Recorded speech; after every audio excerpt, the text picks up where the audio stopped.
So the other day I was hanging around with a friend and we were playing some jazz music. And the topic came up of like learning tunes. Like, what tunes do you know? Do you know this one? Can we play this one together? I don't really know this one well enough to be able to play it. And so we were talking about like how to learn tunes and how to learn them more efficiently. And he was feeling kind of like, whenever I learn tunes, it's like I have to memorize like E minor 7 flat 5, F sharp minor 7, B7 flat 9 and sharp 9, which is just like a bunch of letters and numbers, which makes it really overwhelming. And then you're like, okay, well, what are the scales for each of those? And it ends up being this thing that's really overwhelming and you don't know how to really apply stuff.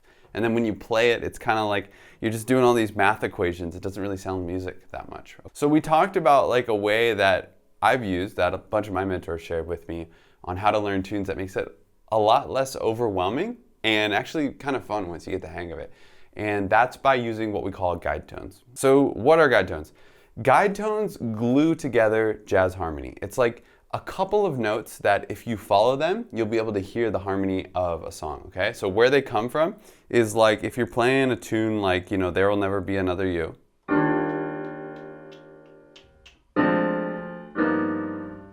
Right? I'm playing these big, full, lush chords, but the most basic units that are going to get the sound of the chord is the third and the seventh of the chord, right? So There Will Never Be Another You, right? The first chord is E flat major 7, which has a third, which is G, and then a major 7, which is D, right? And I can really hear the sound of that chord, right? And if I go to D minor 7 flat 5, then I have a third, which is F, and a seventh, which is C, right? And then the next chord, G7, has a third, which is B, and a seventh, which is F, right? Okay, and then the next chord, C minor. I know this is going really fast. I'll show you how to do this in a second, okay? So C minor has a third, which is E flat, and a seventh, which is B flat, right? Okay, cool. And if I put that all together and I just play the roots and then the thirds and sevenths, right? You can really hear the harmony of that song pretty well, okay? That's why the thirds and sevenths are so important. And what a guide tone line is we're taking, you know, he plays the saxophone, my friend who I was doing this with, right? He can only play one note at a time. He can't play a whole big crazy voicing, right? So he needed like a shortcut to kind of make the harmony of the song happen without having to think of like the whole, you know, scale, right? Right, something like that. So we talked about what we call guide tones. Now, a guide tone is like the shortest path from a third to a seventh that creates the sound of the harmony in that song. And to kind of explain this to you, we're just gonna do an example. We're gonna go through the thirds and sevenths in the song There Will Never Be Another You and create a guide tone line. So I've got this pulled up here. These are the chord changes to There Will Never Be Another You. And if we start with a third or a seventh on E flat major 7, right? We have E flat major 7, the third is G, and the seventh is D, right? So if we start on D, I'll start on the seventh, right? Okay, and then on the next bar, it's still E flat major 7, so I can just leave that there. Okay, and then D minor 7 flat 5, or D half diminished 7th. The third is F, and the seventh is C. And so I'm gonna go, what is the closest note to that D? Is it C or F? And in this case, you guessed it, it's going to be that C, okay? So this is what we call smooth voice leading. We're going the closest possible note that'll still make the harmony sound, right? The closest possible third or seventh. We could have jumped way down here to F, right? But then it's a big jump from D all the way down to F, okay? So we went with that C. Okay, now let's go to the next one, G7. We have the third, which is B, and the seventh, which is F, right? And we're asking ourselves, what is closest to that C that we have right there, okay? Looks like the closest is, you guessed it, it's gonna be that B, okay? Great, let's keep going. Now I have this C minor 7, and the third is going to be E flat, and the seventh is going to be B flat, okay? Which one is closest to our last note B? It's going to be B flat. Cool, we're looking good there. And then same thing for the next bar, B flat. Okay, and then we have B flat minor 7. Okay, Third is D flat, and the 7th is A flat, right? What's closest to B flat, our last note? It's A flat, right? If I'm going fast here, feel free to back this up. You know, you're gonna get faster and faster at doing the math of this. Okay, B flat, what's the 3rd? What's the 7th, right? And you're gonna start to develop some muscle memory around like just being able to, boom, as soon as I see B flat, I know the flat 7 is A flat, right? Okay, let's keep going though. The next chord, E flat 7. The 3rd is going to be G. The 7th is going to be D flat. What is closest to the B flat minor 7, that A flat? It's G, okay? I'm gonna do one more and then we're gonna pause and check some of this out. A flat major 7, I have a C is the 3rd, or a G is the 7th. What's closest to the G? It's actually to just stay on the G and play that. Okay? Cool. Great, so let's see how this sounds, right? If I play this, you're gonna start to hear the harmony of the song, okay? I'm just gonna play the bass note in my left hand and then our guide tone line in my right hand, okay? So we have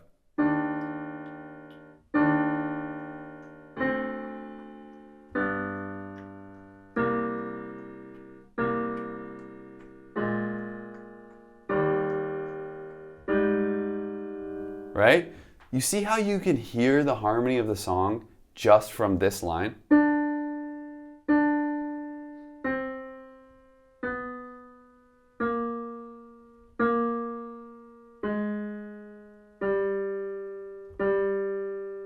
Isn't that amazing? What that does is it takes, you know, having to learn all these scales where each bar is a different scale and you're starting on the root of every single bar and it turns it into this smooth line that cuts through the whole song that you can use as your basis for improvisation. And it also makes it so that when you're learning the tune, you're not having to memorize a gazillion scales, you're just memorizing a line that goes through and trains your ear to hear the changes in the simplest possible way.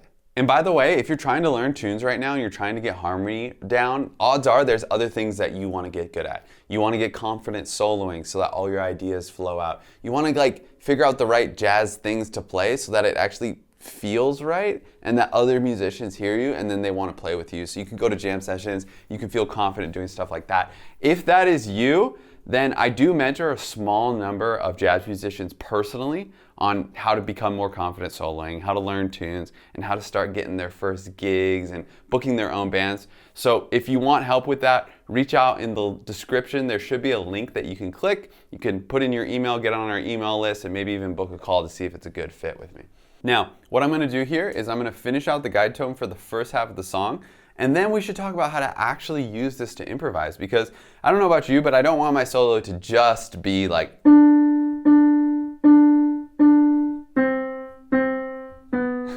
right? It's a little too simple, okay? So let's finish this out first, all right? So we need I'm gonna go a little faster for these, right? Again, you'll wanna practice this, but just for the sake of time, I wanna get through this a little faster.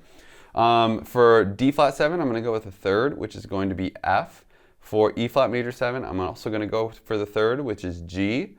And then for C minor 7, the 3rd and 7th are E flat and B flat, which are both a skip away from G. So I'm just gonna go ahead and pick one. I'm gonna skip up to B flat, okay? And then for the next one, I'm gonna go with the 3rd, which is A on this F7.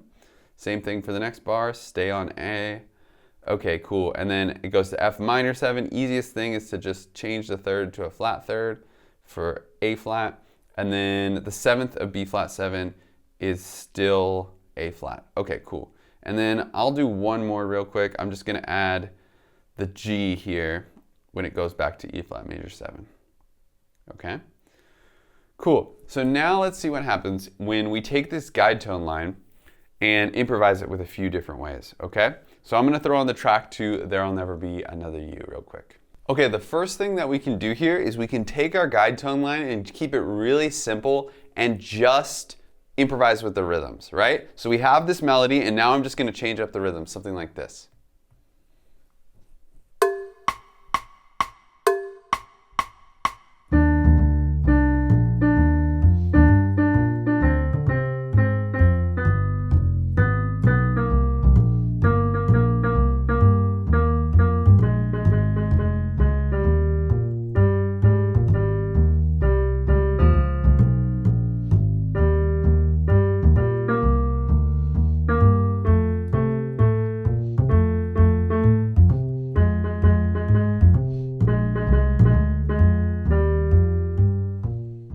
That works. You can hear the changes, and you'll hear people play like that. It sounds really melodic. You can hear the changes. You're not lost in the form, okay? I think where it starts to get really interesting is where we use those guide tone notes as kind of like an anchor for each chord change, and then we can move around it. So if we're starting on this D, for example, we can go up into the D.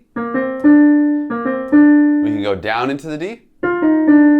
We can use the D for like an arpeggio, like if I'm spelling out the chord. Right? There I went 7, 5, 3, 1, right? Or I could go the other way, 7, 1, 3, 5.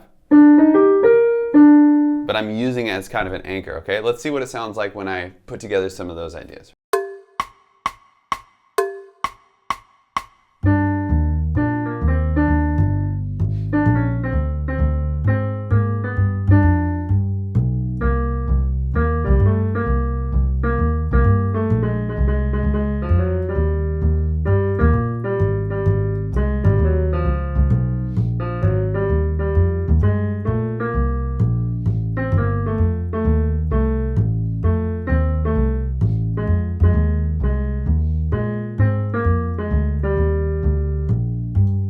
Now that's starting to be more interesting. Now there's starting to be some melody to it, right? You hear the voice leading that underlies it, but having these approaches where you go under, up into it, or over, down into it, or you arpeggiate from it, right?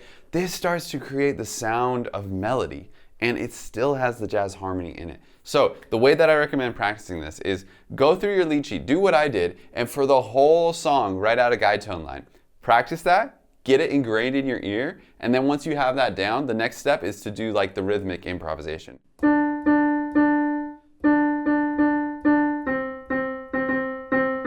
Right? Just to break it up a little bit so it's not so stiff. And then practice specific techniques, right? You can practice going up into every note.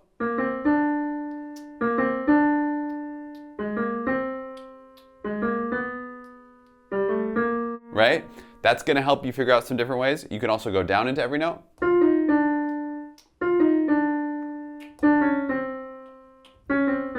And then you can practice arpeggiating from every note.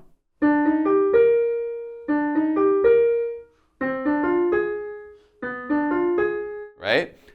Already starting to be a lot of options. And once you get all of those down, then go through the whole tune using whatever approaches you want, just like I did earlier. So thirds and sevenths are kind of the basic building blocks of doing this, but if you want to start to build bigger chords that use, ninths, 13, sharp 5, sharp 9, things like that, then click here to watch this video on how to build jazz chords for jazz composition.